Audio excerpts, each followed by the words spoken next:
हर हर महादेव। अध्याय 17 का भाग 10।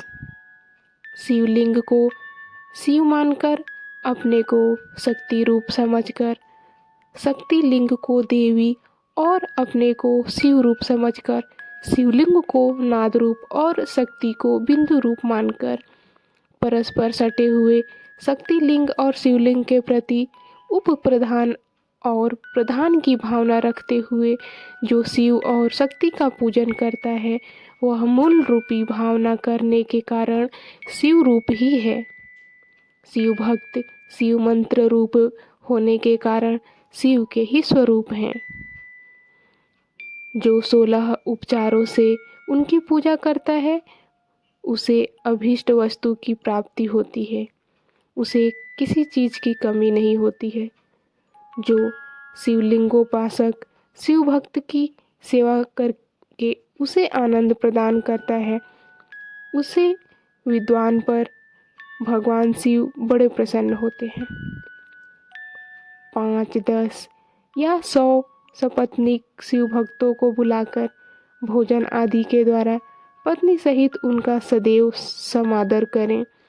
धन में, देह में और मंत्र में शिव भावना रखते हुए उन्हें शिव और शक्ति का स्वरूप जानकर निष्कपट भाव से उनकी पूजा करें। ऐसा करने वाला पुरुष शिव शक्ति स्वरूप होकर इस भूतल पर फिर जन्म नहीं लेता है।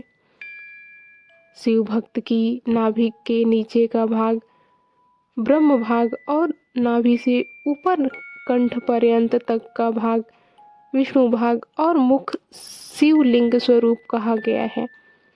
मृत्यु के बाद दहादि संस्कार हुआ हो या जो दहादि संस्कार से रहित हो, उन पितरों के उद्देश्य से शिव को ही आदि पितर मानकर उनकी पूजा करनी चाहिए। पुनः आदि माता शक्ति की पूजा कर शिव भक्तों को पूजन करना चाहिए। ऐसा करने वाला पुरुष मरने के बाद क्रमशः पितृलोक को प्राप्त करता है। इसी प्रकार उसे मुक्ति प्राप्त हो जाती है। 10 क्रियावान पुरुषों से युक्त योगियों की अपेक्षा एक तपोयुक्त प्राणी श्रेष्ठ है। 100 तपोयुक्त तपस्वियों की अपेक्षा एक जप जापक विशिष्ट है। सहस्त्र जपयुक्त जापों की तो अपेक्षा एक शिव ज्ञानी का विशेष महत्व है।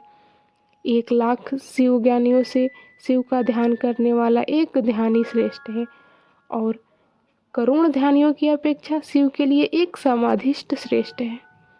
इस प्रकार उत्तरोत्तर वैष्टिक क्रम से की जाने वाली पूजा से प्राप्त फल में भी विशिष्टता आ जाती है, जिसको जानना विद्वानों के लिए भी कठिन है।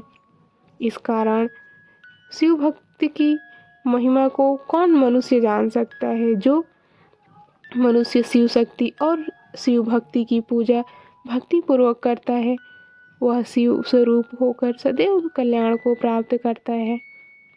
जो ब्राह्मण इस वेद सम्मत अध्याय को अर्थ सहित पढ़ता है, वह शिव ज्ञानी होकर शिव के साथ आनंद प्राप्त करता है। हे मुनीश्वरों, विद्वान पुरुष को चाहिए कि यह अध्याय वह शिव भक्तों को सुनाए। हे बंधुजनों, ऐसा करने से भगवान शिव की कृपा से उनका अनुग्रह प्राप्त हो जाता है। हर हर महादेव।